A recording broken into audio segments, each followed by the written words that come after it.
Hello guys, and today we'll talk about the F-18C Legacy Hornet and what it may bring to War Thunder. So the F-18 Hornet, which I will be referring to as the F-18 or the Hornet, is a multi-role strike aircraft that could bring something new to the table. So what weapons or systems could this so hyped up plane bring? Well, a lot actually. First, we may see an early version of the AIM-9X, which personally I don't think it will. It's a 60G threat vectoring IRCCM missile, which could be too OP for War Thunder right now. Second, it could bring the AIM-120C and its rival for Russia, the R77-1, for the new update. For air-to-air, that's the most we can get. But for air-to-ground, it could bring the AGM-84 SLAM ER, which would be also pretty good, but also overpowered. It could also bring the AGM-88 Harm, which, in my opinion, it'd be the least likely, as it has a range of 80 miles or 128 kilometers. The most probable weapon we could get is the AGM-154 JSAW, as we already have glide bombs from the last update. It's basically a cluster bomb that could be used for light tanks, SPA. It's GPS guided, so if the target moves, the missile won't track. Then we have the ADM-141 TAL, which is just a decoy missile, but it could be useful in some cases, like for example those Pansiers that shoot down my Mavericks. Yeah, I'm talking about you, pesky Pansier. But that be it for weapons. Now this update being a major one, it could introduce ECM, or at least early versions of it. We have the ALQ-165 for the Hornet, and the ALQ-184 or the ALQ-131 for the F-16C.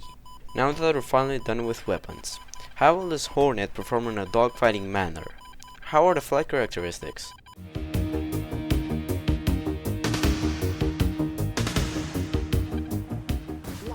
So the F-18 is a very good dogfighter, if I do say so myself. The airframe supports 7.5 Gs, limited by the G limiter. But the G limiter isn't modeled in War Thunder, so it can pull a whopping 10 to 11 Gs at max, which is more than enough. Also being held by the JHMCS, or how any normal person would call it, the HMD, it can really dogfight well.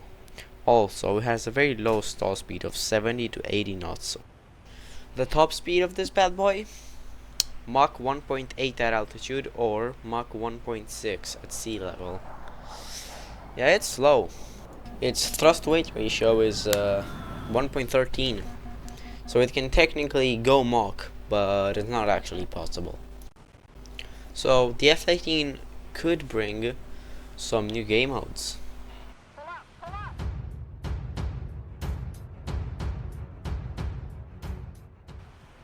Quick disclaimer, I don't think these are gonna happen. I just want them to, and I need more content. Obviously to entertain you guys. So the first game mode that we could get is like Sim, but with long range AA systems like the Patriots or the S300s, and we can use Harms or KH-58s against them, or many other missiles, but I don't know them. Which could be also fun, I know, right, for War Thunder. We could get carrier ops in ship battles or ARB. And since in the making of this video the Su-33 has been leaked by an oopsie from Gaijin, it's actually possible. This game mode would basically play out like ARB, but instead of bases you need to bomb an enemy team carrier which has AA systems, so you need to be a little careful. Another type of game mode could be cast battles, so it would play out like normal ARB, but instead of bases you need to kill tanks and vehicles. Yeah, it sounds similar to what we have right now, but if Gaijin will remove these bases and give more for ground targets, then there will be actual reasons for getting air-to-ground weapons as a strictly air player. So this is basically everything that the F-18 could bring to War Thunder. Not a lot of new things, but it's a single plane, so what can you expect?